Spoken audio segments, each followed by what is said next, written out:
bit. Right. Seattle got lucky, but Cam Chancellor, that wasn't a lucky play. No, nope. We're going to get into that right now. So the Seahawks are now 2-2, and as Stephen A. just mentioned, Seattle is not allowed a touchdown in their last 18 regular season quarters with Cam Chancellor on the field. Stephen A., going into the season, you had Seattle as your Super Bowl pick.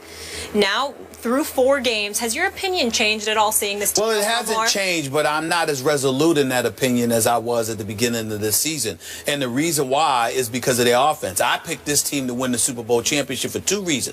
That elite defense, the Legion of Boom, you know, and all its supplementary parts, the defensive line and so on and so forth. Also, their motivation, because no matter how motivated the New England Patriots are due to Deflategate and the whole fiasco that entailed, the bottom line is they stand here today as the reigning defending Super Bowl champions. And the Seattle Seahawks sit here today as a team who believes it was theirs, and their head coach gave it away by not giving the ball a beast mode a half yard away from the goal line.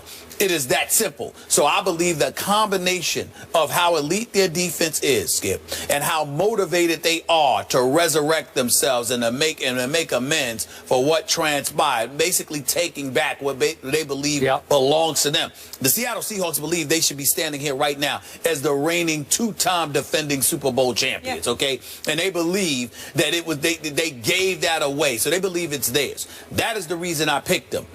The fact that you got this offense with Jimmy Graham, which I believe is he better. Experiment is not working. Wait, is he a Seahawk now or not? Yes. Listen, does he dress? This guy had, well, he had 4 catches for 29 yards last night. I'm just saying that it's so anemic, it's so pedestrian, it's so blah, blah. I can't believe it. Now, in defense, Detroit was all over Russell Wilson. I mean, he was running for his life most of the game.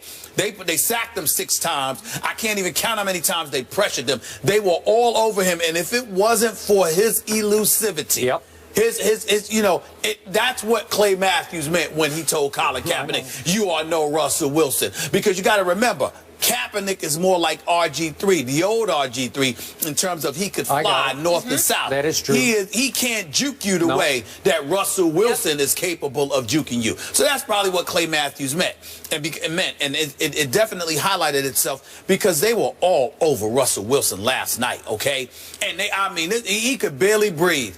But I'm still looking at them. And again, Marshawn Beast Mode, he didn't play last night, so we understand that.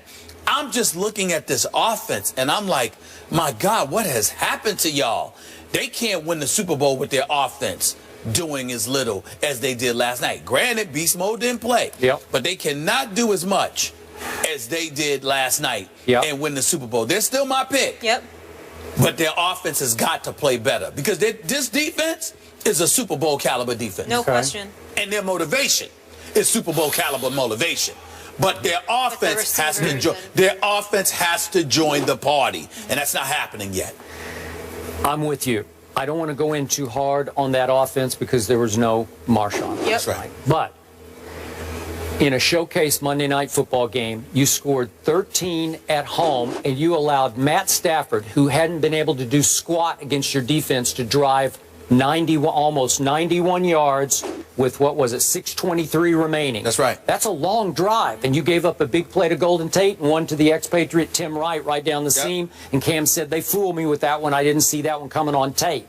Okay, but you get it down to within striking distance, and from the 11-yard line, you hit Calvin Johnson, and it looked like, for all the world, he was about to score, and you were about to be in big trouble, even though there was time. There had been 1:45 left for Russell Wilson. Now, is that on the defense? A little bit. I saw a little crack in the foundation there that you gave that up at home in front of that crowd. Right. But back to Russell Wilson. The whole offense revolves around a little guy, and I don't usually say little guy, but he's a little guy by NFL standards. He's, what is he, about 5'11", 5'10 and a half? Quarterback standards, for sure. One of the shortest. And Stephen A., to your point, his quickness and his downfield speed is staggering to me. It looks he looks quicker than ever. Last night he did, because he had that one great escape in the first half. No one can do what he's been doing on escape plays and then able to throw on the run, running the wrong way. He's running to his left and throws a big completion. But it's a high wire act. And he fumbled twice that hurt them badly. They lost the turnover battle 3-1 and still won the game at home. That's pretty great.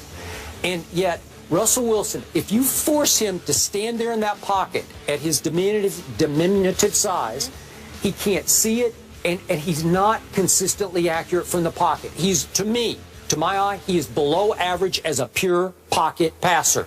But if he gets outside, he is absolutely lethal as I've ever seen of anybody outside. He's what Johnny Manziel hopes he can one day become, because he's doing better than, he's Russell football. That's who he is, because he's making plays. And at one point, Gruden said last night, boy, he better not keep doing this, because at some point it's going to catch up with him, but he keeps pulling it off, and I got to give it to him. It's interesting. He does keep pulling it off. You know what?